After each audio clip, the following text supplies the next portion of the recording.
இன்றைய புனிதர்.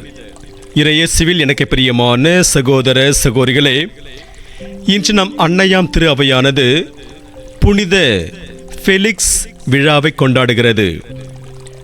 ஒரு கத்தோலிக்க துறவியான புனித ஃபெலிக்ஸ் கத்தோலிக்க குருவும் புனிதருமான மாதாவின் ஜான், செயின்ட் ஜான் ஆஃப் மாதா என்பவருடன் இணைந்து மகா பரிசுத்த திருத்துவ சபை, Order of the Most Holy Trinity என்னும் கைதிகளின் மீட்புக்கான ஆன்மீக சபையை நிறுவியவர் ஆவார்.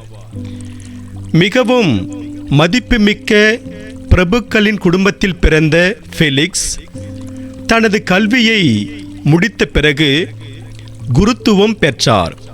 சிறு வயதிலே உலக செல்வங்களை துறந்து காட்டிற்கு சென்று ஜெபத்திலும் தவத்திலும் அமைதியாக தனி வாழ்வு நடத்தி வந்தார். குருவான பிறகு தனிமையாக வாழ்ந்து கடுமையான ஏழ்மையை கடைபிடித்தார். இவர் காட்டில் வாழும் துறவிகளைப் போல அனைத்தையும் துறந்து வாழ வேண்டுமென்பதை விரும்பினார்.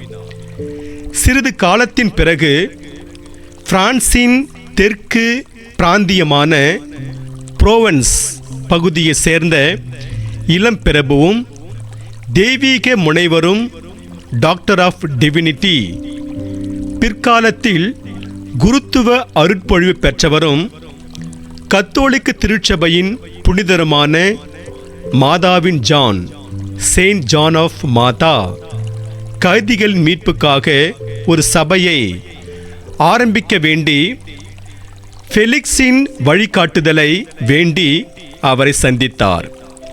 அப்போது 70 வயதான நிலையிலும் ஃபெலிக்ஸ் தயங்காமல் அதற்கு சம்மதித்தார்.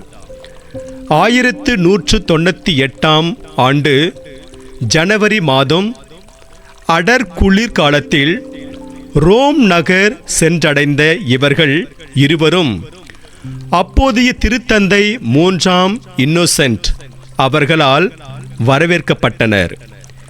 இவர்கள் ஏற்கனவே கொண்டு வந்திருந்த பாரிஸ் ஆயரின் பரிந்துரை கடிதங்களை அவர்களிடம் கையளித்தனர். கைதிகளின் மீட்புக்கான தூய திருத்துவ சபை, Order of the Holy Trinity for the Redemption of Captives என்ற பெயரில் சபையினை தொடங்க திருத்தந்தை அனுமதி அளித்தார். சபையின் தலைவராக மாதாவின் ஜானை நியமித்த திருத்தந்தை அவர்கள் சபைக்கான சட்ட திட்டங்களை வகுக்கும் அதிகாரங்களை பாரிஸ் நகர ஆயரிடமும் புனித விக்டர் மடாலயத்தின் அபோட் ஆஃப் செயின்ட் விக்டர் மடாதிபதியிடமும் அளித்தார். பிற்காலத்தில் அவர்கள் வகுத்த சட்ட திட்டங்கள் திருத்தந்தையின் ஒப்புதலும் பெற்றன.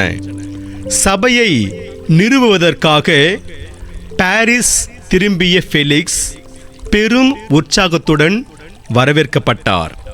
பிரான்ஸ் மன்னர் பிலிப் அகஸ்டஸ் சபையை பிரான்ஸ் நாட்டில் அங்கீகரித்தார்.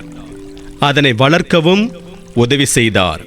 40 வருடங்களுக்குள்ளேயே அச்சபை ஐரோப்பாவின் மூலை முடுக்கெல்லாம் 600க்கும் மேற்பட்ட துறவு மடங்களுடன் பல்கி பெருகியது.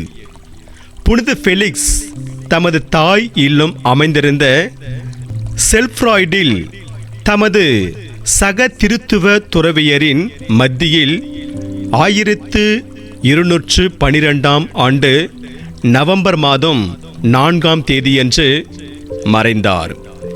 எனவே இறையேசு பிரியமான சகோதர சகோதரிகளே, நாமும் கைதிகளின் மீட்புக்கான ஆன்மீக சபையை நிறுவிய தூய ஃபெலிக்ஸைப் போல நாமும் வாழ்ந்து இறையருளை நிறைவாக பெறுவோம்.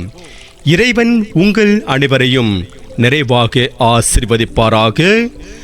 ஆமென்.